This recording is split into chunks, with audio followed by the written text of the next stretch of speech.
കാട്ടാളൻ കാണാനായി എടപ്പള്ളി ലുലു മാളിലുള്ള PVR ഓഡി 6 തിരികെയാണ്. 4K ലേസർ ഡോൾബി അറ്റ്മോസ് ആണ് ഈ സ്ക്രീൻ വരുന്നത്. PVR പാസ്പോർട്ട് ഇതൊരു എക്സ്പയർ ആയിട്ടില്ല, അതുകൊണ്ട് തന്നെ 40 രൂപയാണ് തൽക്കാലം ഈ സിനിമയ്ക്ക് വേണ്ടി മുടക്കേണ്ടി വന്നിട്ടുള്ളൂ.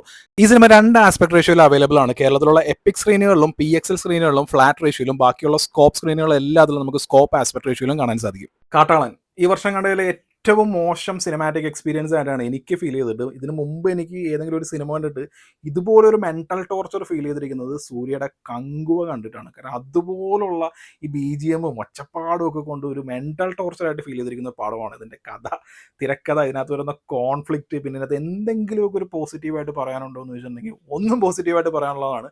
പെപ്പെ നല്ല രീതിയിൽ ആക്ഷൻ സീക്വൻസും കാര്യങ്ങളൊക്കെ ചെയ്യുന്ന നടനാണ്. പക്ഷേ ഈ പടത്തിൽ പുള്ളിയുടെ ആക്ഷൻ സീക്വൻസ് അടക്കം ഒന്നും ഇമ്പ്രസ് ചെയ്യുന്നില്ല.